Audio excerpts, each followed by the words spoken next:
Fala galera, sejam muito bem-vindos ao Firecast, o podcast que tem um novo conceito de conversa. E aí, pastorzão, fala comigo, como é que você tá? E aí, rapaziada, boa tarde, boa noite, bom dia a todos que estão nos assistindo aí. Feliz mais uma vez, mais uma tarde, bênção. E acreditando que será mais um dia de vitória para nós. Vamos que vamos. Bate-papo produtivo, aprendizado. Antes de começarmos essa conversa aqui, eu já quero pedir para você clicar no sininho, ativar a notificação, se inscrever no canal, que toda semana tem vídeo novo aqui. E aí? Tô feliz hoje de estar sentado do seu lado, pela primeira vez, né? Que honra poder minha, estar né? gravando contigo. Esse camarada aqui, irmãos, ó, mentoria. Esse aqui é fera.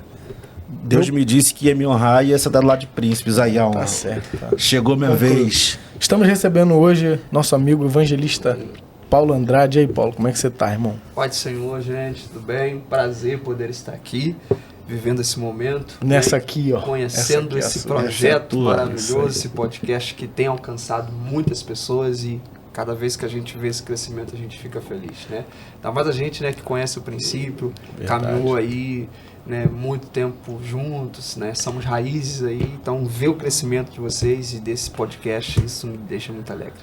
Que bom, é recíproco. E aí, irmãozão, como é que você tá? Conta pra gente aí. Como é que tem sido o seu dia? Fala pra gente. Ó, feliz, irmão. Hoje eu posso dizer que eu estou feliz, né, com tudo que Deus tem feito. Não é fácil, né, porque viver o evangelho na sua plenitude não é fácil, mas há sempre recompensas gratificantes nisso tudo. É bom. E aí, pastorzão, fala com a gente. Paulo Andrade. Paulo Andrade é fera, né? Quem conhece a história do Paulo em Queimados, quem não viu pregando, vê hoje a projeção que ele está tomando. Isso nos alegra e pra gente é uma honra ter você aqui, né? Mais uma vez, bem-vindo. Para nós é uma alegria. E a gente quer saber um pouco da tua história, da sua vida, trajetória, início de ministério, as lutas, as guerras que você tem passado para chegar até onde você tem chegado. E você tem aí o tempo à vontade para falar do seu início de ministério, caminhada, e a gente vai desenrolando aí, vai ser um papo produtivo demais. Amém. Então, gente, falar do meu início mexe muito comigo, porque a gente que começou assim de baixo, né? Hoje nós não chegamos ainda, né? Mas também nós não estamos mais no mesmo lugar. Sim. Isso é perceptível. Mas todos nós temos um início, todos nós temos um começo. E eu costumo dizer que nem sempre como você inicia vai determinar o seu final, mas é o que você faz no meio da caminhada. Sim. É que você garante isso. E eu não tive o privilégio, né, de nascer em uma família evangélica, não tive o privilégio de nascer em um berço evangélico cristão.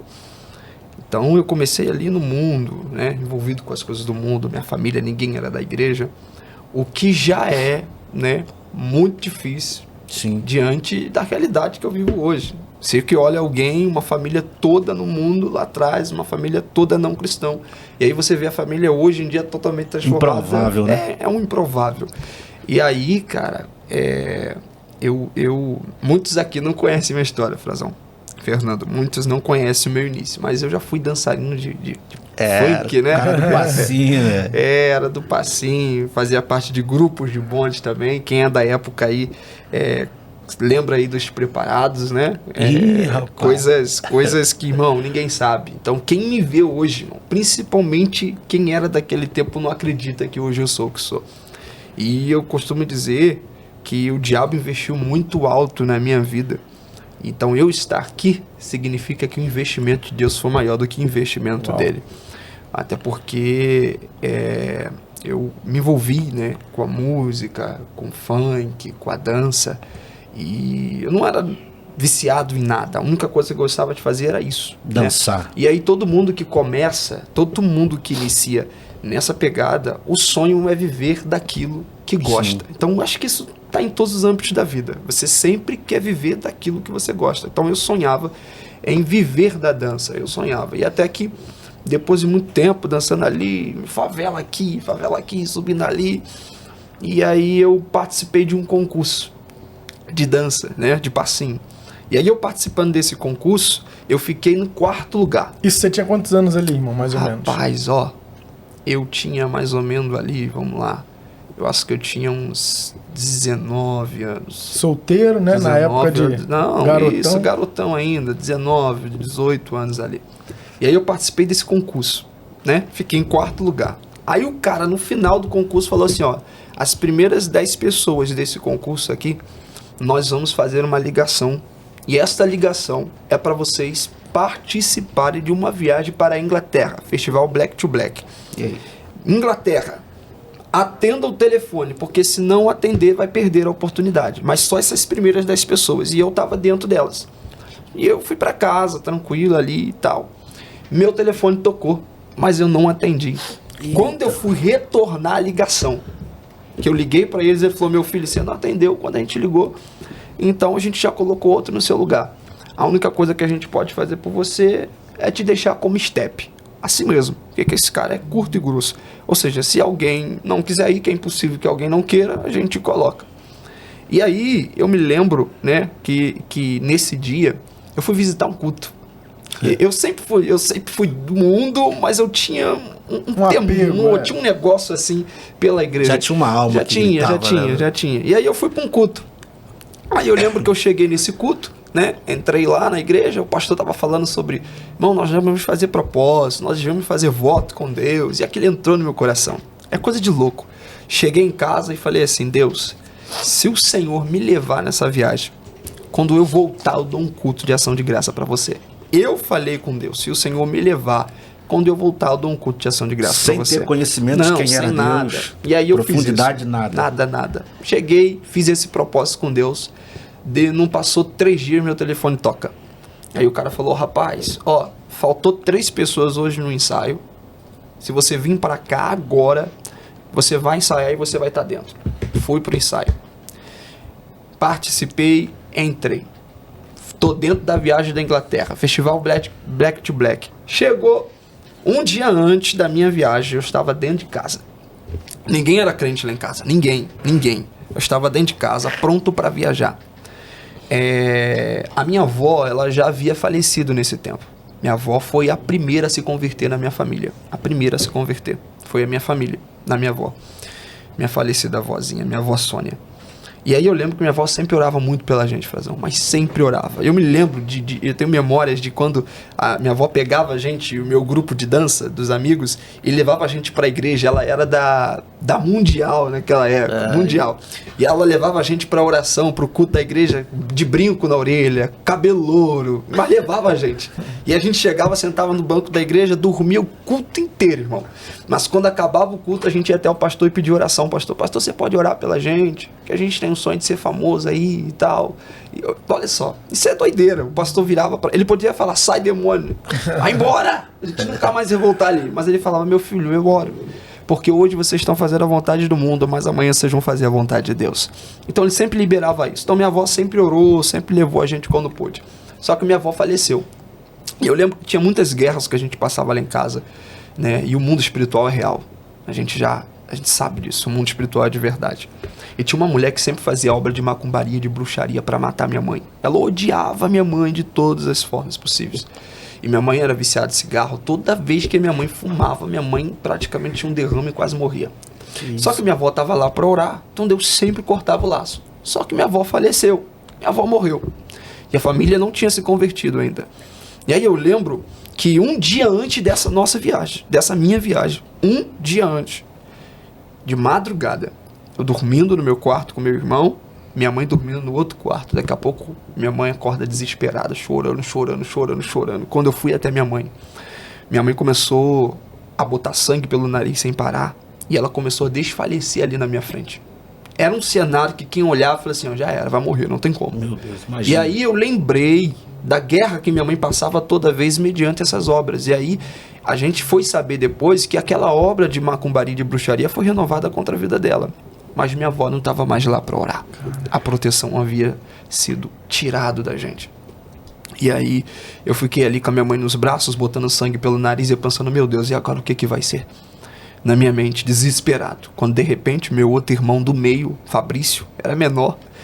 Um profeta. Fabrício, pregador, evangelista, saiu correndo do quarto dele, pequeno, irmão, chorando. Quando ele viu aquele cenário, ele começou a gritar, mãe. E eu desesperado, sem querer, o dedo dele encostou no sangue do nariz dela.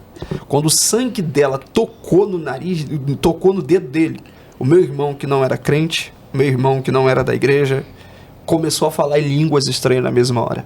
Meu Deus. Nunca foi batizado, irmão. Não tinha contato com isso. Ele começou a falar em línguas estranhas na mesma hora, falando em língua. E ele foi falando em língua na sala, ele correu falando em língua na cozinha, ele correu falando em língua na varanda. Daqui a pouco eu vejo ele voltando em direção onde estava eu e minha mãe, de cabeça baixa. De cabeça baixa. Não era ele ali mais. Quando ele parou onde estava eu e a minha mãe, ele abriu a boca. Irmãos, ele era um adolescente. Quando ele abriu a boca, aquela voz grossa saiu da boca dele dizendo: mulher, eis que é a última vez que eu interfiro nos planos de Satanás. Ou tu serve a mim, ou tu serve a ele. Quando ele acabou de falar, ele caiu arrebatado pro lado. Minha mãe respirou e voltou de novo, e o sangue parou de descer pelo nariz dela. Irmão, aquilo ali marcou minha vida de um jeito que eu falei: como que eu faço essa viagem agora? Como que eu vou diante disso aí? Mas Deus falou com ela, entendeu? Porque Deus já tinha dado o aviso a elas, principalmente através da minha avó, quando minha avó estava viva. E aí minha mãe me levou no outro dia no aeroporto. Mas ali eu já fui mais diferente, sabe? Eu levei uma Bíblia na mala. Já foi quebrado. Eu tava indo dançar, mas eu levei uma Bíblia na mala. Tava indo dançar funk. Foi com temor. Comecei a fazer algumas oraçãozinhas e minha mãe me levou no aeroporto. E aí quando ela foi me levar no aeroporto, isso tá gravado.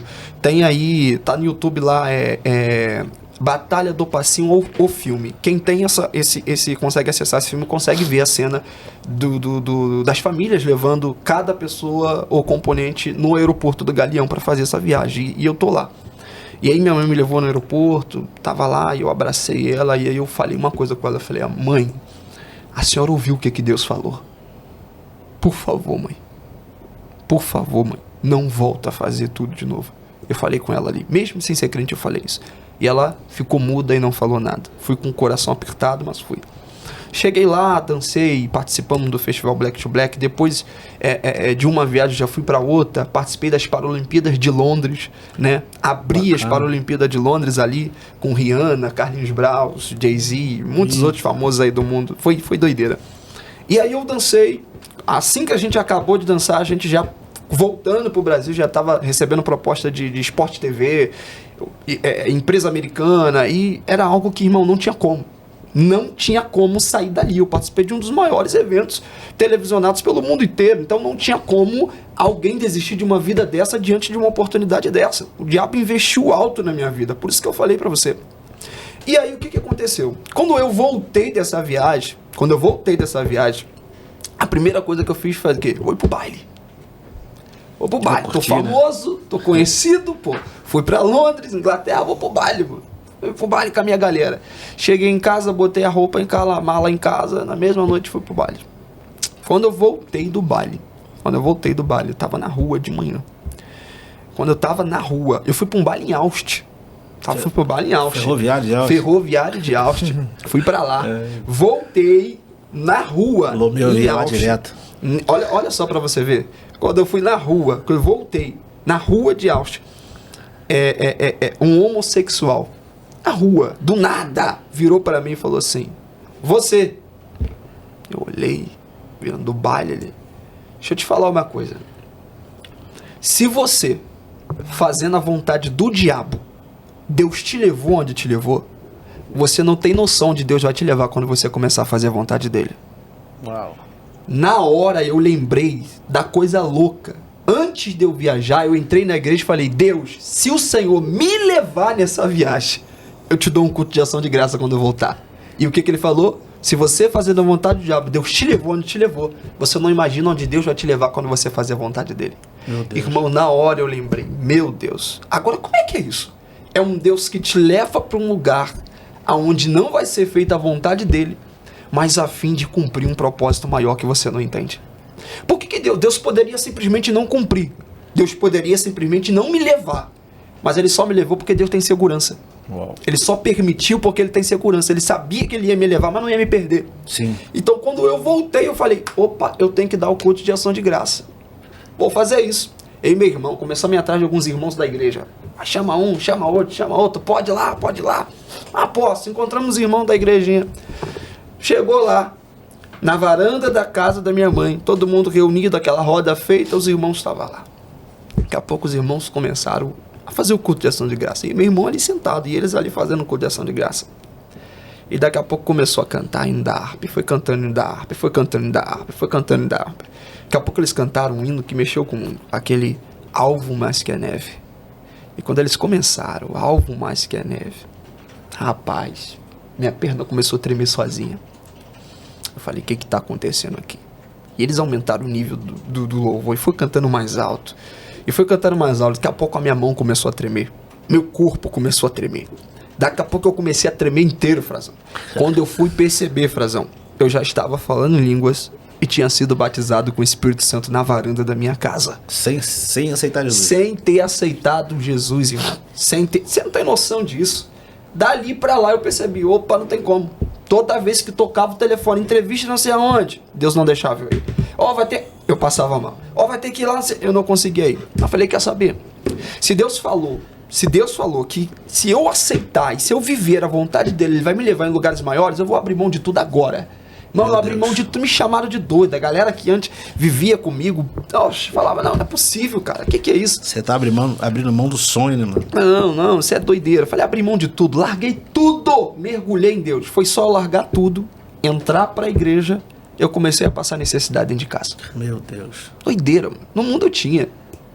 No mundo o negócio era, que é isso? Aí eu largo tudo, entro pra igreja, a fome vem. Que Deus é esse? Olha o conflito, irmão. A necessidade. Só que eu lembrei de uma coisa, Fernando, que nesse período que a fome bateu, foi os dias que eu mais busquei em cima do monte oração. Foi os períodos que eu mais fiquei clamando a Deus em cima do monte. Eu chegava no monte de noite, de madrugada, os profetas saindo, eu chegando. Eles falavam, rapaz, você é profeta mesmo, você é homem de oração mesmo. Todo debaixo dia. de árvore, chuva caindo, eu ali todo dia orando. E aí a gente pensa, mas por que isso? Mas por que está acontecendo dessa forma? E aí eu lembrei de um texto que me fez entender essa realidade.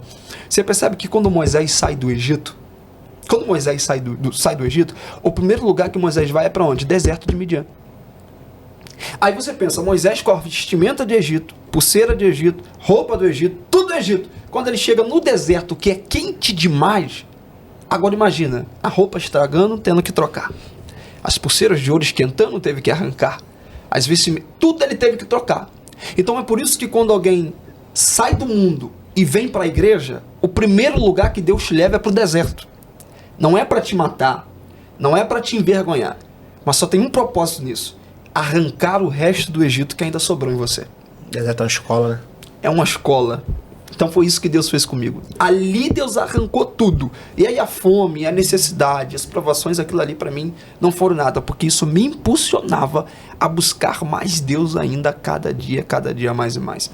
Então não foi fácil. Só que nem todo mundo tem essa maturidade também, né? Não tem. Como o Frazão disse, o deserto é a escola, mas às vezes as pessoas, por não ter a maturidade, desistem no meio do caminho, não vivem o propósito. Isso. Como que você interpreta isso? Você acha que se você tivesse... talvez, não digo nem murmurar, porque às vezes a gente acaba murmurando mesmo. A natureza do ser humano, ele não foi feito para lidar com a escassez. Tanto que quando Deus planta um jardim, põe um homem lá, ele diz, come de tudo livremente. Isso aí. O homem criou a gente para governar sobre a terra e viver em abundância. Quando a gente inclina para o pecado, a gente vive na escassez. Só que depois o cenário muda, igual você falou. Você tinha tudo no mundo e depois virou cristão e agora está passando necessidade. Você acha que lá atrás, se tivesse por um momento, cara, eu acho que eu vou parar aqui. Porque tem pessoas que Deus dá uma segunda chance e tem gente que Deus não dá uma segunda chance. Verdade. Você acha que você teria essa segunda chance ou não? Eu acho que não. Se eu tivesse parado lá atrás, eu acho que não. Até porque isso é um questionamento que me fizeram. Sobre essa questão de parar, me fizeram esse questionamento. Uma coisa que muita gente me perguntou, Frazão, ao longo desse tempo, ainda mais que me conhece minha história, do meu princípio de evangelho, tudo certinho, as pessoas sempre me perguntam, cara, como é que pode? Você começou no mesmo lugar que muita gente começou? Você começou depois que muita gente começou? Sim. Isso é uma verdade. Porque eu comecei vendo muita gente pregar, que eu admirava, que eu tinha como minha inspiração. E aí depois, num decorrer de tempo da vida, eu percebi que eu já estava avançando na frente dessas pessoas. E alguém me perguntou isso, cara, como é que pode? Qual é o segredo? E aí o Espírito Santo me trouxe à memória uma coisa: é só você não desistir. Desde quando eu me entreguei de verdade a Jesus, eu nunca desviei. eu nunca me afastei. Independente do que eu passei muita coisa difícil dentro do evangelho, mas eu nunca abri mão de Jesus na minha vida. E a maioria dessas pessoas que começou primeiro do que eu, parava e voltava, saía e entrava. Constância, né? E aí Deus falou comigo, o segredo é esse. É ser constante. Porque só quem não desiste e é constante consegue chegar aonde Deus tem preparado para você. Então, se eu tivesse parado lá atrás, com certeza isso seria talvez um ponto ou um meio termo que talvez me paralisaria aí numa história inteira. E era o chamado, né? Que Deus já havia prometido, a sua entrega também. A gente tem esse pensamento pequeno, né, dentro da nossa miserabilidade humana, de pensar que pelo tempo de casa, né? O tempo que o cara tá servindo no evangelho. Querer colocar métrica em Deus, né? O cara vai chegar primeiro porque o cara começou primeiro, né? E na verdade, tem gente que chegou bem depois, mas devido à entrega, devido ao chamado, à necessidade da obra, que também isso pesa, em alguns casos pesa muito, que gente que vai chegar primeiro que a gente, não tem jeito não. A entrega muda muita coisa também. Muda, com toda certeza. É Deus caminhando na contramão da lógica. E Paulo, quando foi que você olhou para um cenário e falou assim, cara, Deus já está começando a cumprir as promessas? Foi uma viagem? Foi uma agenda? Algo assim? Então, cara, o que acontece? Eu comecei a perceber que Deus já estava começando a fazer na minha vida quando eu preguei pela primeira vez. Com quanto tempo de crente? Rapaz, já, vamos botar aí, eu me converti em 2012, rapaz. Tá. 2012 eu me converti, foi a minha conversão. E aí em 2013 eu já tive a minha primeira oportunidade de pregar. Bacana. Né? Hoje, né, muita gente não sabe a minha idade, mas hoje eu tenho 33 anos já. Né? Todo mundo fala 24, 25, ó, revelei, gente, ó, revelei. Todo mundo nem imagina, mas já tô com 33 cara de novinho. anos. 33. A Larissa aqui engana aí, né?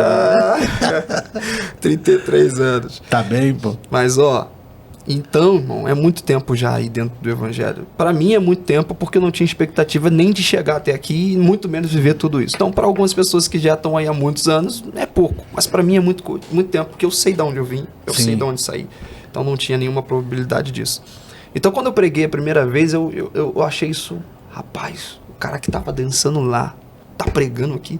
O cara que tava fazendo isso lá, sem expectativa lá, fardado a morrer no mundo e ter um fim trágico, talvez, e hoje está aqui vivendo isso. Então ali eu percebi, Deus está fazendo algo na minha vida. Só que se tem uma coisa, Fernando e Frazão, que eu aprendi no início, e que foi o que eu posso dizer que me trouxe até aqui, é a vida de oração. Isso é inegociável, cara. Eu e meu irmão, eu me lembro, a gente tinha um grupo, né? Eu e meu irmão, depois que a gente se converteu, a gente conseguiu mentorear alguns jovens. Bacana. E a gente tinha um grupo aí mais ou menos de 15 a 20 jovens. A gente ia para monte, a gente buscava Deus, a gente fazia um monte de coisa. Só que muitos deles pararam na metade do caminho porque não quiseram se comprometer, tanto a palavra quanto a vida de oração. E eu e meu irmão, a gente decidiu fazer isso sozinho. Antes de eu e meu irmão pregar, a gente não pregava. A gente subiu um monte, em cima do monte, sem entender nada de Bíblia.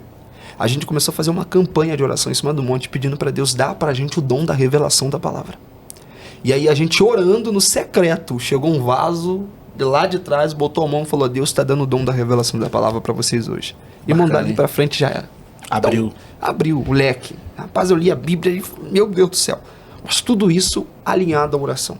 Muita coisa que eu estou vivendo hoje é por conta da oração.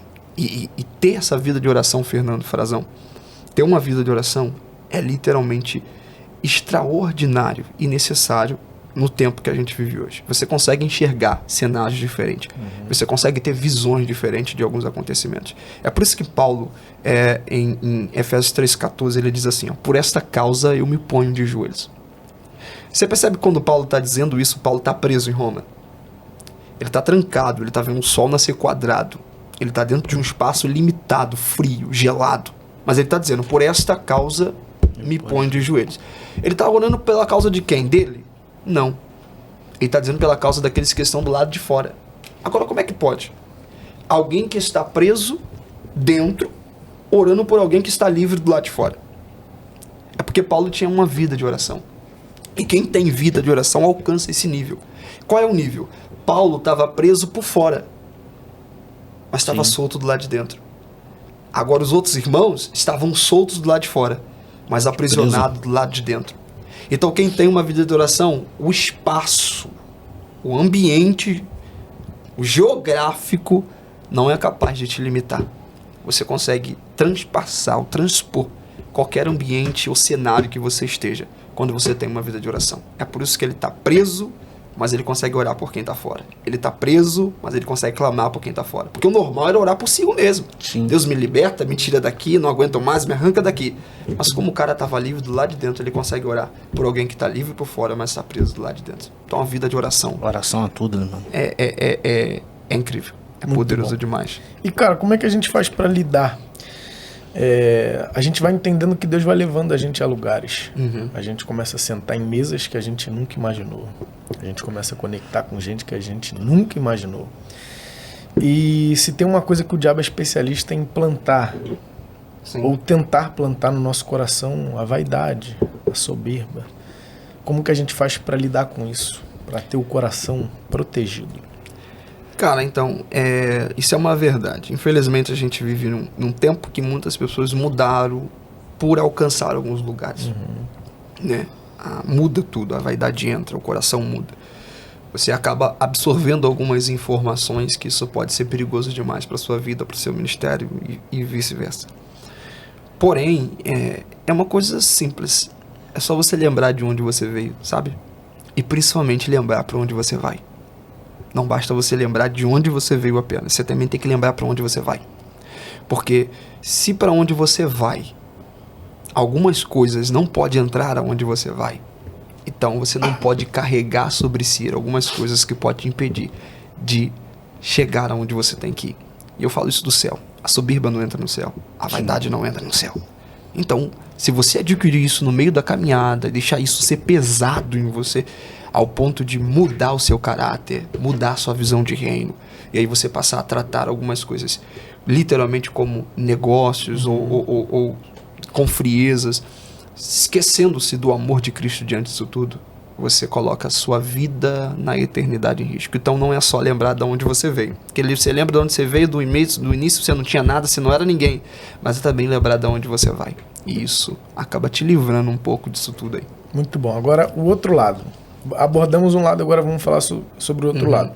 Como lidar com as pessoas que não acreditaram na gente lá atrás e agora que veem, você avançou, Muito você bom. está bem projetado, e tem gente que vai querer pegar carona no que Deus está fazendo na tua Surfar no vida. hype, Como né? que você faz Muito bom. para fazer essa distinção, fazer essa leitura e selecionar as pessoas que hoje vão embarcar no que Deus está fazendo? Então, cara, isso é uma coisa muito verídica. Eu mesmo já passei por isso, e vocês com certeza também já passaram, de pessoas que no início não acreditavam em você e hoje acreditam. Pessoas que antes não te ligavam e hoje te ligam. Pessoas que antes não te contactavam e hoje te querem você, te dar uma data, fazem de tudo pra você estar lá. E aí, na maioria das vezes, se a gente deixar entrar no nosso coração ressentimento, a gente vai dizer, não tenho data, não vou, não dá, ou pra ir é desse jeitinho aqui, é dessa forma aqui. Isso seria o meio, né, normal diante do que fizeram com você, né? Tem muita gente que, infelizmente, eles são o que fizeram com eles. E a gente tem que se cuidar, ou ter cuidado acerca disso.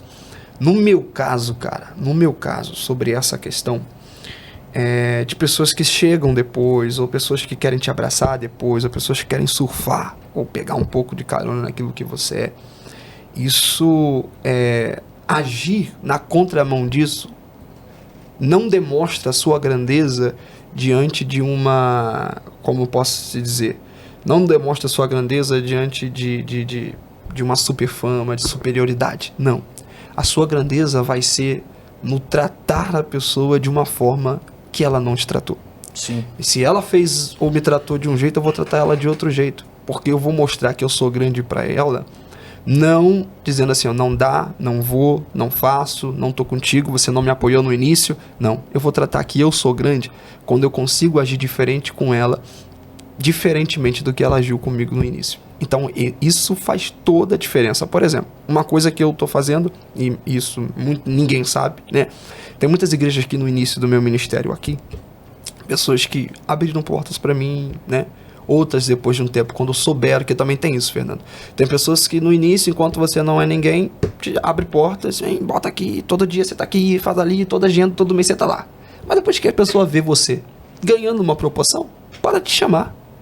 Para de te convidar, vai entender isso. Peraí. Era pra ser o contrário. Não, não chama mais. Isso é muito, acontece muito. E aí você pensa na mente deles, talvez eles estão vendo você de uma forma, achando, não, ele tá inacessível. Ele tá inalcançável. Não, mas não é isso, certo? As pessoas têm essa visão. E aí o que eu fiz? Eu coloquei no meu coração uma coisa e eu já vou começar a executar isso. Eu vou, né, conversei e eu falei, ó, vou dar algumas datas, né? Vou dar algumas datas para atender todas as igrejinhas que no começo me recebeu e que hoje não me chamam mais porque acham que não tem mais condição de me receber. Isso é bacana. E aí isso já muda muita coisa nesse sentido. Isso é uma gratidão. Eu acho que isso tem a ver com maturidade, né? Quando Isso. a gente se torna maduro, experimentado na obra, a gente consegue entender até aquilo que Davi fala, né? Salmo 124. Davi, ele traz uma afirmativa e um auto-reconhecimento. Sendo já Davi grande, já sendo rei sobre todo Israel, ele consegue ali perceber dentro do cenário que ele vive, tudo que ele vive por Deus. Salmo 124, ele diz, se não fosse o Senhor, Israel que diga, ora, se não fosse o Senhor, ele diz, os nossos inimigos teriam nos consumido vivo, né? Davi dá ali uma demonstração de quanto ele é pequeno, mesmo sendo rei Davi, de quanto ele é dependente, mesmo sendo quem é, e de quanto ele precisa. Davi reconhece, se não fosse o Senhor não matava urso, se não fosse o Senhor não matava o gigante, se não fosse o Senhor não vencia os leões, se não fosse o Senhor não vencia Saul, Muito bom. se não fosse o Senhor não vencia Absalão, que é meu filho e me traiu, se não fosse o Senhor não vencia os midianitas. Davi está dizendo, se não fosse o Senhor, pô, o que seria de mim, rapaz? Israel que diga, eu acho que falta em nós, isso não é uma máxima, não dá para generalizar, mas acho que falta em nós, na maioria da galera, é reconhecer a dependência. Isso. Quando você tem um coração voltado para Deus, em Deus e entendendo que se não for por Deus, você não vai chegar em lugar nenhum, você consegue entender e abrir espaço para essa galera. Um dia eu ouvi um grande pregador, que eu tenho como um dos príncipes pregando, que é o pastor Carlos Júnior, que é um sonho nosso trazê-lo aqui, um evento que ele estava dando uma aula do Igor André, que veio aqui. Ele disse numa conversa ali informal, pós ele ministrar aula pra gente, num curso que o Igor tinha, ele disse que separa algumas datas para atender as igrejas menores, que não tenham condições de arcar com os custos dele, de viagem e tudo mais. Ele separa porque ele entende que a projeção que ele tomou hoje, o que calçou ele para chegar lá em cima foram as igrejas pequenas, que abraçaram, que impulsionaram, que oram, que divulgam, né? Então, que acho que essa palavra de Davi tem que ecoar na gente. Se não fosse o Senhor, Se não fosse o Senhor, com toda certeza. Se não fosse o Senhor, não daria, meu irmão. A gente não ia chegar. Quem diria, né? O próprio Firecast começou numa mesa de bar. Se não fosse o Senhor. Olha isso. Né, mano? Se não fosse Deus, a gente não respira, a gente não anda, a gente não vive. Não dá para fazer nada sem o Senhor. Acho que todo ministério tem que ser pautado. Humildade, graça e reconhecimento sempre. A gente é miserável. Se não for Deus, não vai. Todo cara que se acha grande demais é pequeno. Agora, todo cara que sempre se diminui e fala que o João diz, né, que ele cresça e que eu diminui e alcança locais altos. A gente viu aqui o bispo, né? Eu sempre falo que é bispo, né? Mas o pastor Edivaldo. Meu irmão, o cara é um príncipe e o cara é um poço de humildade. Não, sensacional. Ele é sensacional. E a gente, Paulo, a gente tenta acessar alguns que é difícil, mano. Que na nossa ótica são menores. Questão midiática, né? Questão de influência aí e tudo mais. Não alcançaram o nível do cara. Não estão aí. Outros que, rapaz, não chegaram nem onde a gente chegou pela misericórdia e são difíceis de ser alcançados. Eu fico pensando, o que essa galera tem na cabeça, mano?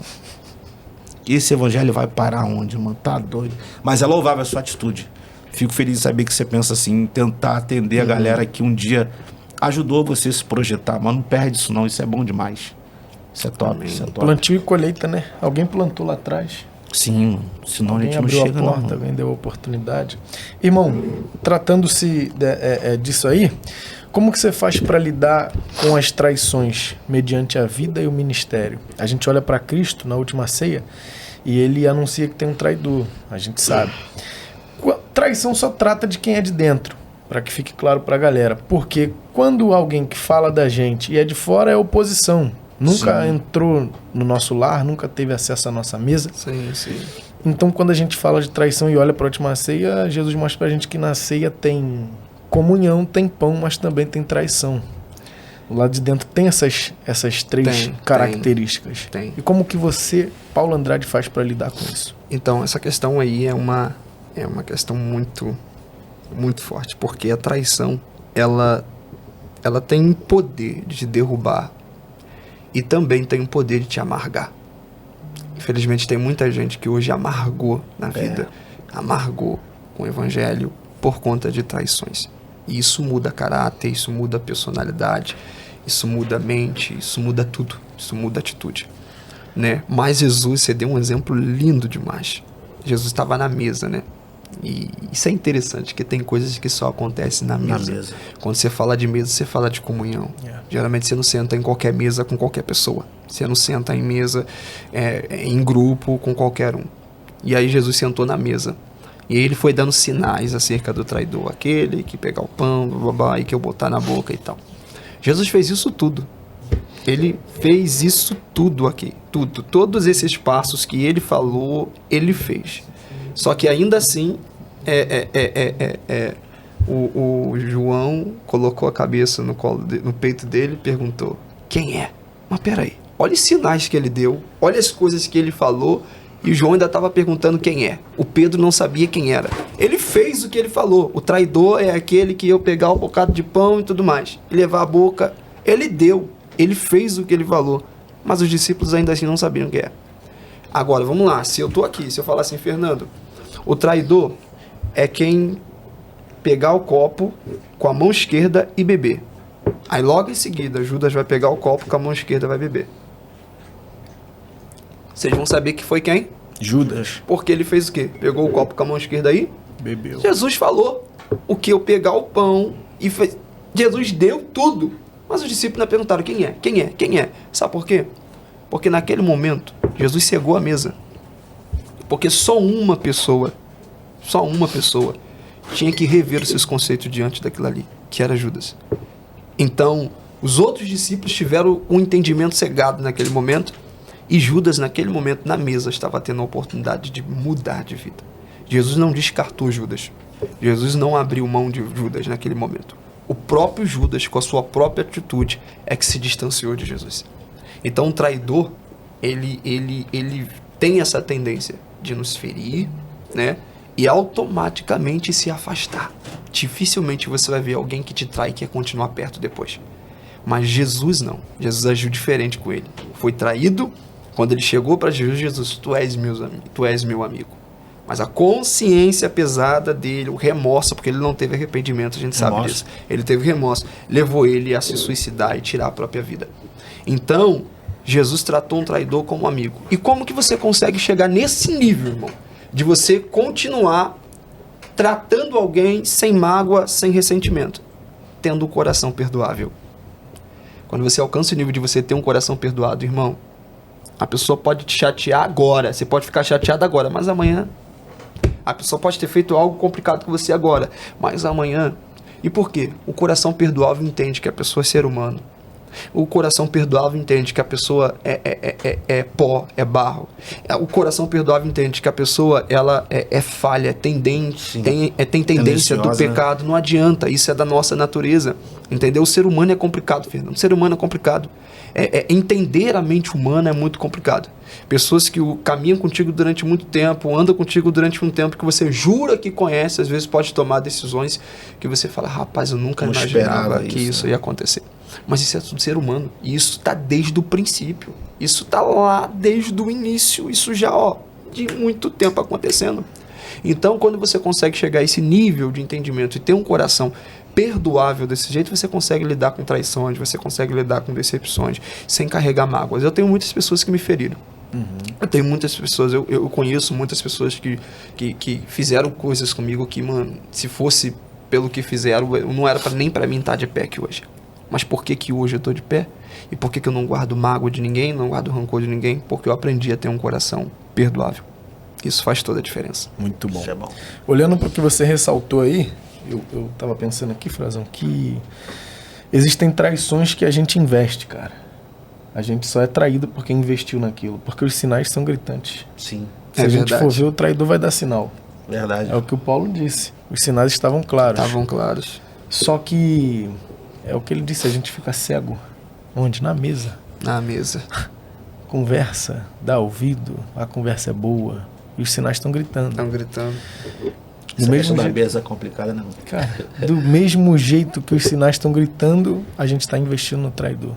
Pior, que às vezes a esposa alerta, a mãe alerta. E É a verdade. gente não ouve. E vai pra mesa. É verdade. E diz, não, meu amigo, tá tranquilo. Meu brother. É assim mesmo. A gente mesa, acaba... praga, velho. Tem traições que a gente projeta com a nossa mão, cara. Tem traições que era pra gente... éramos pra ter nos livrado com a mão e a gente projeta. A gente aí, projeta. é complicado. Traz pra perto, traz pra mesa, né? E aí a dor é uma consequência. Sim, eu tenho um pensamento naquele texto de Daniel, que você prega, e não é desmificar nem, na verdade, rejeitar o que os nossos pais na fé pregam, né? Como o pessoal diz, Daniel 8, né, que ele rejeitou Sim. se alimentar dos manários, daquilo que o rei servia. Aí prega-se muito, disse muito, que Daniel não quis comer para que não pudesse participar daquilo que era oferecido no Egito. Sim. Eu concordo em parte, né? Eu consigo entender isso aí. Só que ele vai e se abstém do que tem na mesa, do que o rei serve à mesa, pede para que venha trazer para ele legume durante 10 dias, né? E ele vai ali comendo legume e tal, e no final de 10 dias o rosto do cara é melhor. Pensamento meu, o problema não era o alimento, porque tanto que era servido na mesa, quanto os legumes também eram do Egito. O problema é a mesa. Entendeu? Eu penso que o problema é a mesa, porque na mesa que a gente corrompe, Isso. na mesa que você pode ser corrompido, tanto que Cristo diz que corrompe o homem naquilo que entra. É aquilo que sai. Então na mesa você tem o poder de ganhar pessoas ou perder pessoas, salvar pessoas ou corromper pessoas. É por isso que Daniel diz, na mesa com ele eu não sento, mano.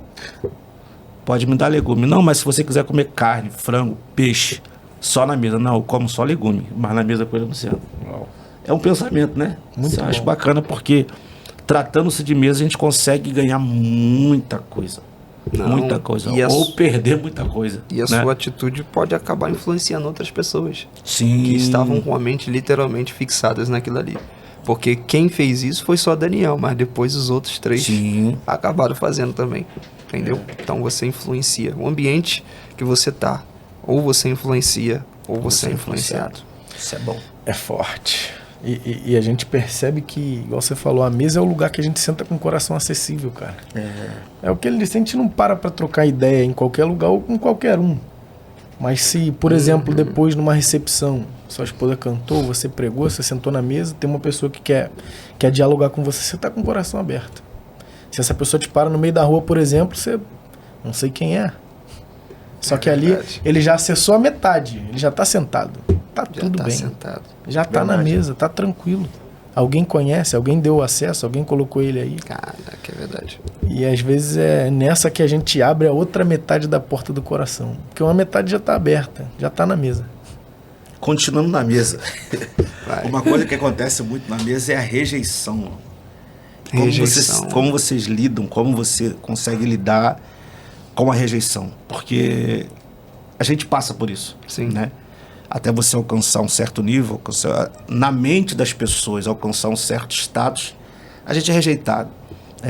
Existem ambientes que você vai que a atenção não te é dada como deveria ser, por você não ser algo que na mente deles você deveria ser, ou você não é aquilo que eles esperavam, ou não alcançou o nível que eles esperavam. E como você se comporta com a rejeição. E já teve algo que você passou que te feriu bastante nessas idas e vindas aí pelas igrejas?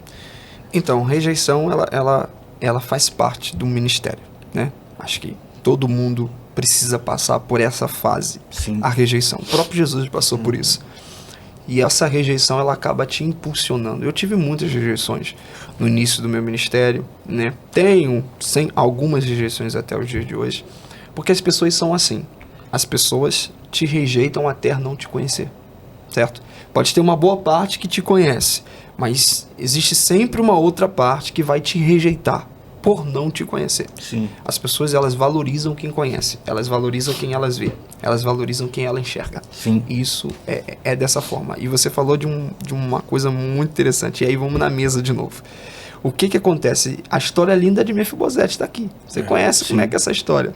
Né? O cara quebra as pernas, fica aleijado, vai para Lodebar e tá lá. Aí o rei lembra, tem alguém da casa de Saul? Ah, tem alguém que tá lá, mas porém é aleijado de ambos os pés. E aí o rei vai lá e fala assim, ó, manda trazer para cá. E quando o rei manda trazer, o rei coloca ele aonde? Na mesa. Mas o cara não é aleijado. O cara não tem uma deficiência na parte de baixo? Tem, mas o rei bota onde? Na mesa. E qual é o intuito desse rei colocar na mesa quem foi rejeitado? É porque quando eu estou sentado na mesa, você está aqui comigo agora. Eu não estou vendo sua parte de baixo, nem você está vendo a minha parte. Então quem me olha na mesa, sentado na mesa, só me vê a parte de cima. Então você que está me olhando, eu estou normal. Você que está me olhando, eu estou bem. Então aqui está todo mundo por igual. Mas se você olhar para baixo, você vai ver a deficiência. Então quando o rei coloca Mefibosete na mesa, o rei está dizendo uma coisa, você pode ter caído, você pode ter alguma deficiência, você pode ter algum problema. Mas quando chega a hora de eu te colocar na mesa, todo mundo vai ter que te ver igual. Uau. Todo mundo vai ter que te ver por cima. Todo mundo vai ter que te enxergar do mesmo jeito. Uau. Entendeu? Então a mesa faz isso. A mesa também iguala. A mesa iguala as pessoas. E foi isso que fez. Então toda vez que a gente é rejeitado, toda vez que a gente passa por algum problema de rejeição, o rei sempre vai nos colocar na mesa. E aí um dia, quem antes não queria sentar com você vai ter que sentar. E não só sentar, vai ter que falar, vai ter que conversar. E aí, como é que tá? Como é que foi? Rapaz, você pregou lá, rapaz, você cantou lá, rapaz, Deus te honrou. Verdade. Entendeu? Porque a mesa vai te igualar. Então, lidar com a rejeição vai te impulsionar a um dia sentar na mesa que Deus preparou para você. Então, na medida que a gente aumenta o nível, a rejeição também aumenta o nível. Aumenta o nível. A galera pega mais pesado, né? Não, pega mais pesado. Pega, com certeza. E aí, vamos falar do Paulo agora pra gente caminhar do Paulo marido, do Paulo pai. Como tá sendo a experiência, cara? Vou começar pelo filho, pela filha, no caso. Como tá sendo a experiência de pegar no colo? Eu já tô perguntando porque daqui a pouco eu já quero fazer uma, então eu quero entender a experiência literal. Tá com quantos aninhos? Sim, tô com 33. Não, ela, a sua filha. Ah, não, tá com 1 ano e 8 meses. 1 ano e 8 meses, mano. Acredito que do dia mais importante da sua vida. Compartilha com a gente. Como que foi pegar a Aurora no colo, olhar pra ela e falar, cara, eu fiz. Deve ser maneiro demais, velho. Então, cara, a Aurora, ela é uma promessa. Ela era uma promessa, né? A minha esposa, né? Quem não sabe, sou casado com a cantora Larissa Pires, né? Já manda um beijo, declaração. Ela tá me ouvindo, daqui a pouco vai estar aí, tá ligadinha aí, te amo, amor. Tá? Ela não pôde vir aqui, que ela não tá muito bem, mas sempre quando pode estar me acompanhando. Lembra de nós, Larissa. Não, vai vir, pode deixar que ela vai vir aqui, vai vir. E aí o que acontece? Deus fez uma promessa acerca da Aurora em Abreu e Lima. Larissa participou de um evento em Abreu e Lima, um dos maiores congressos de mulheres de lá. E aí Deus usou uma pessoa para dizer para ela que Deus daria a Aurora pra gente. E aí falou que sobre a Aurora havia todas as bandeiras de todos os países sobre ela. Então a gente já entende que é uma criança que tem uma promessa, uma criança que vai além do que a gente foi. Só que a gente não sabe os processos para alcançar isso. Então, né? A Aurora foi uma expectativa muito grande. Meu Deus do céu. A gente arrumou quarto para ela. O quarto dela todo rosa, com berço, tudo preparado, com tudo mobiliado. Aquela coisa linda que a gente, fizemos. E aí chegou o dia da internação. O médico virou para minha esposa queria parto normal. E aí a gente foi para uma rotina de consulta, uma consulta de rotina. Ele falou assim, vou precisar te internar tal dia, vai precisar ser cesárea. Ela, peraí, doutor, tem alguma coisa errada? A Larissa ficou no altar, servindo a Deus até os 9 meses, com aquele barrigão pulando na vigília do bom samaritano, tava lá, rapaz, ela dá lugar com força. E aí chegou lá, não, é porque só tem alguns cordãozinhos enrolados no pescoço dela, coisa simples, mas nada que você possa se assustar. Fomos pra consulta, chegou o dia da operação, chegou lá, minha esposa foi, né, deitou na maca, eles levaram ela para dentro, troquei de roupa para entrar. E aí quando a gente chegou lá na hora, né, tudo foi tranquilo e fizeram tudo certinho. E aí quando eles tiraram a Aurora, eu vi aquela cena, quando eles tiraram ela da barriga, assim, levantaram ela assim, eu percebi que ela tava roxa. E aí eu falei, pô, será que é normal? E aí ela tava muito roxa, e tava botando algumas gosminhas branca pelo nariz e pela boca. E aí a doutora falou, ó, a gente vai precisar subir com ela pra internação, pra UTI agora, de urgência. Ela, por quê? A gente vai precisar subir. E aí subiram, pegaram a Aurora e subiram correndo. Larissa tava meio grog, né, por causa da anestesia. E aí eu, meu Deus do céu. E aí eu tive que trocar de roupa, correndo e correr pra lá pra ver o que tava acontecendo. Subi. Quando eu subi lá, passou um períodozinho, eu fui direto pra uma salinha onde as crianças, após sair sair do centro cirúrgico, a criança vai para aquela incubadorzinha e fica ali, né, já arrumadinha para os pais verem. Eu procurei a Aurora em todas as incubadoras, ela não tava. Eu olhei em todos os lugares, ela não tava. Aí depois que eu lembrei, ela falou que ela tá indo para alguma sala de risco. E aí eu fui procurar em outra sala e ela tava lá já, entubada, né, saturando 60. Um adulto não aguenta saturar 60. Agora você imagina um bebê saturando 60. E os diagnósticos começaram a vir. Água no pulmão, dilatação no intestino, saturando 60. E era cano aqui, seringa, negócio aqui, e um monte de aparelho no corpo. E aquele bebezinho ali. E eu falei assim, meu Deus do céu, eu já comecei a tremer, eu já comecei a chorar, o desespero começou a bater. E aí ela estava dentro de um quadro de risco. E eu falei, meu Deus, mas é a promessa. O Senhor me fez a promessa. E aí eu fui pro banheiro e eu chorava no banheiro. Eu nunca chorei na frente da minha esposa. Eu nunca chorei nesse processo nenhum na frente dela em nenhum momento. Mas eu descarregava, eu fazia tudo isso quando eu estava no banheiro a sós com Deus. E ali eu vi a Aurora daquele estado, daquele jeito. Eu falei, meu Deus do céu. E aí o quarto, né, quando a mãe sai de centros turísticos, vai para um quartozinho com o bebê, já estava todo arrumado, todo preparado, o quarto do hospital e o quarto de casa. E aí a gente foi para aquele quarto e a Aurora não estava lá. E a gente acreditou, não, ela vai vir para cá pro quarto, ela vai receber tudo que está preparado aqui para ela, bolo, tudo, o nome dela, tudo certinho. E passou um dia, passou 2 dias, passou 3 dias, passou 4 dias, e nada da Aurora sair. E aí chegou o dia que o médico falou assim, ó, mãezinha, você não pode mais ficar no hospital. Vocês vão ter que ir para casa. 20 dias, a Aurora entubada, mano. Vão para casa agora. Foi um desespero. Não, mas vou deixar minha filha aqui, mas não pode ficar aqui mais. Você já tá de alta. Ela tem que ficar entubada, mas você tem que ir. Irmão, quando a gente chegou em casa, minha esposa não conseguia chegar na porta do quarto da Aurora, que estava tudo preparado lá em casa para ela. As lágrimas desciam, o choro era muito grande, não dava. E aquela sensação de que, assim, talvez nunca vai entrar aqui. Irmão, você não tem noção. Você não tem noção. E cada dia uma coisa mais complicada. E cada dia a gente ficava isso. Dava meio-dia, ia pra UTI. Saía da UTI, ia pra casa.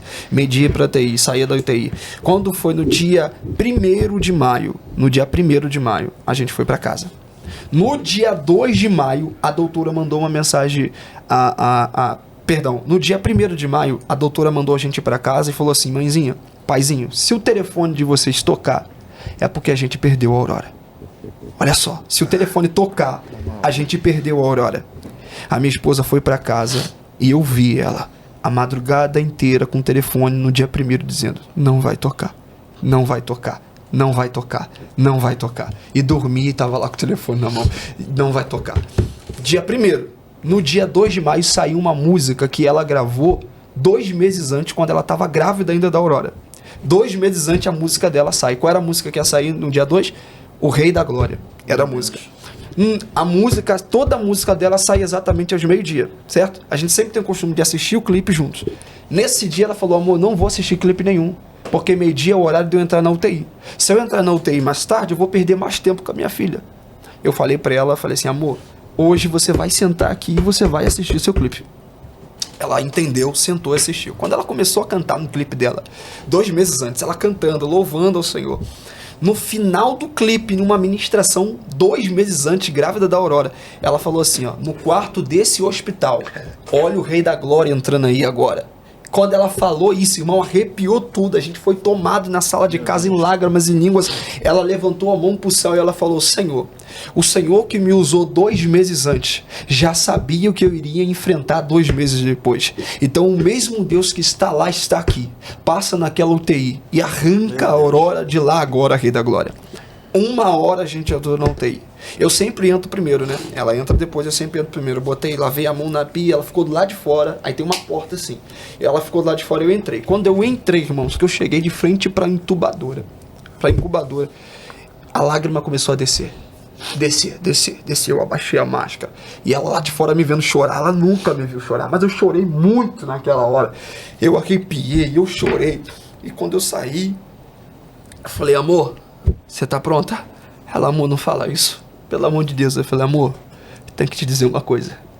A Aurora não tá mais entubada. Meu Deus. A saturação dela tá 99. Não tem mais nada sobre ela. Ela entrou chorando em desespero dentro daquele hospital. Falou: doutor, o que aconteceu? Se um dia antes você tinha praticamente desenganado a minha filha. Ela falou: não era nem pra você estar aqui agora. É que hoje, meio-dia, a Aurora melhorou do nada.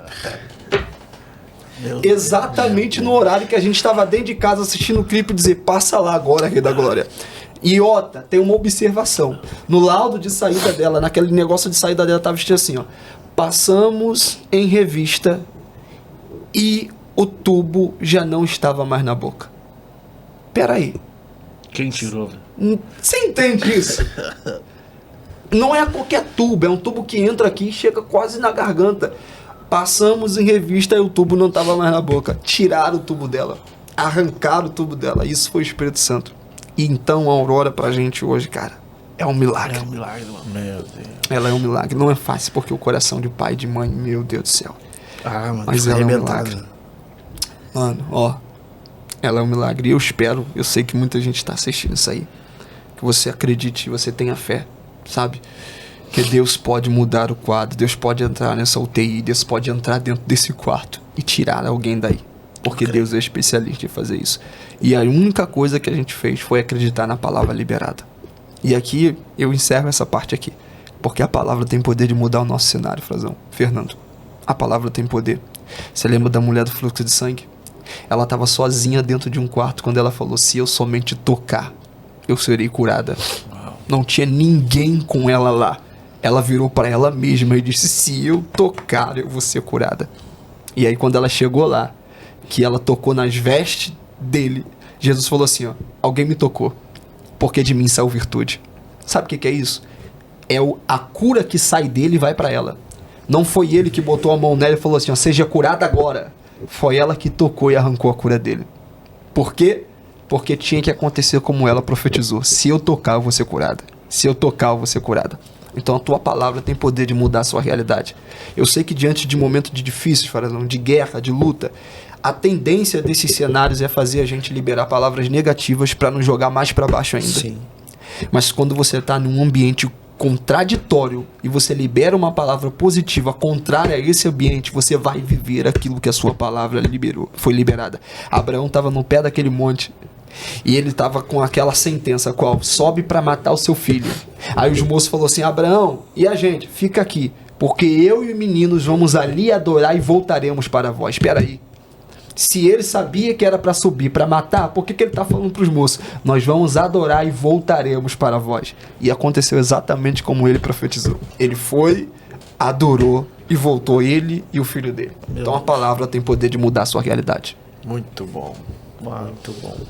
E às vezes a gente não entende, né? Porque igual você falou, você projetou tudo para que acontecesse de modo, vamos dizer, normal. Nasce com saúde, a saúde estável, tudo bacana. Só que tem cenários que Deus deixa piorar para que a gente entenda os processos e diga, e até para que sirva como lição para outras pessoas. É verdade. Se a filha do Paulo, se a filha da Larissa passou por tudo isso, teve vida, tá bem, meu filho que tá nesse estado também pode ter filho, está bem. Com certeza. Deus faz as coisas do modo que a gente não entende, não é verdade?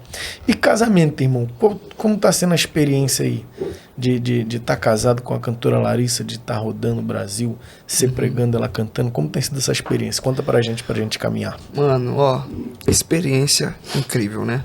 Eu conheci a Larissa na igreja em que eu congregava, né?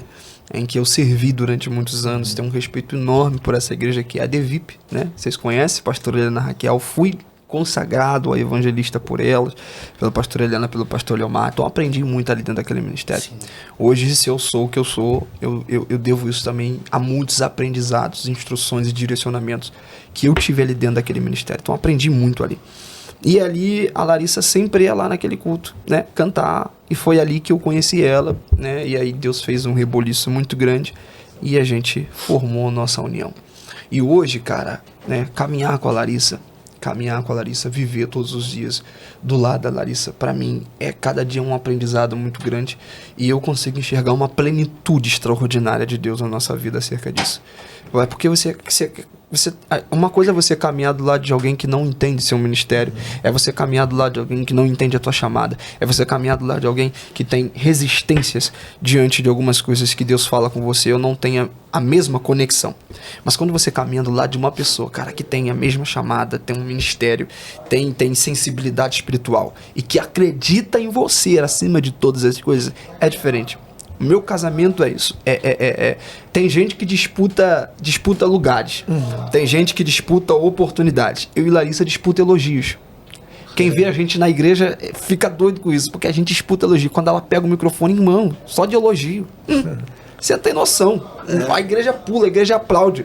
Então, quando eu pego o microfone, que é minha vez de pregar, que eu prego logo depois que ela canta, então é a mesma coisa. E a gente vai subindo o nível de elogio. Então, essa completude, cara, essa união, é coisa incrível. Cumplicidade, né, mano? E isso é tão poderoso porque isso transcende. Por que transcende? Porque tem coisas que Deus já falou com a Larissa, que eu nem abro a boca, mas Deus também falou comigo.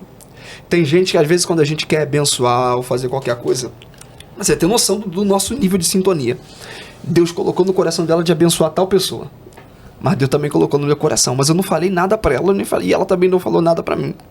E aí quando a gente vai pro cantinho pra conversar sobre alguma coisa, amor, então Deus colocou no meu coração de fazer alguma coisa por essa pessoa aqui. Ela falou, amor, Deus falou comigo também. Amor, deixa eu ver só um negócio. O valor que Deus falou pra mim abençoar é com X. Ela, amor, eu pensei justamente nesse valor. É exatamente isso. Então a gente tem uma ligação, cara. A gente tem uma conexão. E eu costumo dizer não, porque eu não falo isso pra ela, mas ela vai saber agora. A Larissa, ela é o meu pipi do Espírito Santo. É a minha buzina do Espírito Santo. Como assim? Porque tem muita coisa, irmão, que ela fala assim, ó, amor, é isso aqui.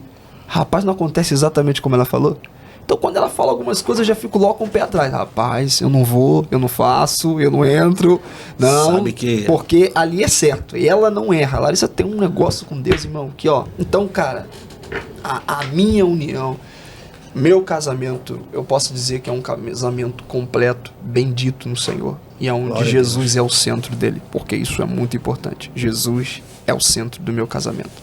E é por isso que a gente tá aí, e eu creio que a gente vai alcançar ainda muitos lugares juntos. Em nome de Jesus. Muito bom. Muito bom. Galera, antes de nós caminharmos, eu queria pedir para que você ficasse de olho em toda essa estrutura que nós estamos gravando no Estúdio 905, que é o melhor estúdio da Baixada Fluminense. O QR Code vai entrar na tela, você escaneia o QR Code e vem ser feliz.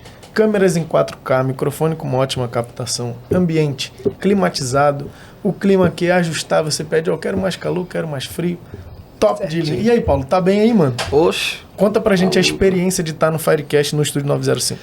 Então, cara, tá aqui hoje, pra mim, é bondade de um Deus que muito me ama, com toda certeza. Né?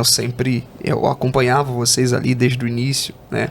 Até, eu pensei até que ia vir antes, né? Até surgiu alguns convites antes, mas infelizmente não conseguimos. Mas ver o crescimento de vocês, rapaz... isso aqui, vocês acham que trazendo alguém vocês estão sendo abençoados, mas vocês não têm noção do quanto vocês abençoam a vida dos outros quando alguém participa desse podcast. Vocês não têm noção. Então, não é vocês trazer, as pessoas que entram aqui saiam daqui abençoadas, e o que Deus pode fazer a partir daqui é extraordinário. Então estar aqui, para mim, é bondade em Deus me ama. De muito que Deus muito me ama, e gratidão. Tá fresquinho aí. Ô, Tá rapaz, top, né? tá maluco. Dá pra ouvir legal? Calor que tava lá fora, irmão. Quando você entra aqui dentro, já era. Rio de Janeiro, 50 Não. graus hoje. Não, hoje tá demais, irmão. Galera, e mais tarde a gente vai ter uma novidade, um novo parceiro que tá chegando no Fire. Daqui a pouquinho o episódio vai sair e vocês vão ficar de olho no novo parceiro que tá chegando no Fire, tá bom? Frazão, mais alguma pergunta? Só agradecer. Obrigado, mano, mais uma vez, você ter vindo aí, nos atendido. Você é um parceiro, presente de Deus pra nós aqui. Obrigado. Sucesso na caminhada. E é isso aí. Tamo junto. Estúdio 905, os melhores que tem, né, irmão? Lomeu, Covinha, essa galera é top. Galera, quero fazer um pedido aqui, ou melhor, um agradecimento a todos vocês que acompanham a gente. Estamos chegando à marca de 19 mil seguidores no Instagram. Hoje, por bondade de Deus, somos um dos podcasts mais relevantes, ouso dizer o mais relevante de Queimados, e hoje maior em números também Queimados para a glória de Deus, um podcast cristão, um podcast que prega a Bíblia, que fala do céu, que entrega para você uma esperança de que você pode também alcançar a morada celestial, tá bom? Vocês que acompanham a gente, obrigado pelo carinho, obrigado pelas interações, pelo like, você que reposta nossos vídeos no Instagram, vocês que passaram a nos seguir a partir dos vídeos do Instagram, do TikTok, tá bom? Deus abençoe vocês. Paulo, muito obrigado, irmão, de verdade. Você ter tirado um tempo na sua agenda aí para estar trocando essa ideia com a gente foi muito produtivo. E antes da gente terminar, eu queria que você entregasse um recado para o povo. Se você tivesse hoje a oportunidade de falar para a nação, se você tivesse hoje a oportunidade de falar, vamos dizer, para pelo menos 10 países, qual seria o seu recado? Amém. Então, eu quero deixar um texto, né, de 1 Reis, que é quando Elias vai de encontro a Eliseu, né? E aí Deus me deu um tema para isso, e é isso que eu quero deixar para eles. O tema é Quando a Capa Passa. E aí eu já quero aproveitar, porque eu estou lançando um e-book, né, com esse tema, falando um pouco acerca de início de ministério e para alcançar muitos jovens cristãos. E o tema é esse, Quando a Capa Passa, porque o início não é fácil, a gente falou bastante aqui.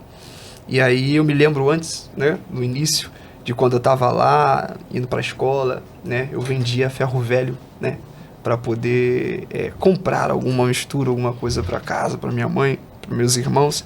E eu passava no horário da manhã, em frente à escola, Frazão, e eu passava ali com aquele carrinho cheio de coisa para vender, e à tarde eu tinha que estudar, então todo mundo ficava me olhando. E aí quem olhava para aquele jovem ali carregando um carrinho cheio de ferro velho, não imaginava que hoje está aí viajando o Brasil inteiro, pregando tudo que é canto, vivendo tudo que Deus está fazendo, da forma que Deus está fazendo. Mas por quê? Porque um dia a capa passou. Elias chegou lá, e quando Elias chegou, ele pegou a capa e lançou sobre Eliseu.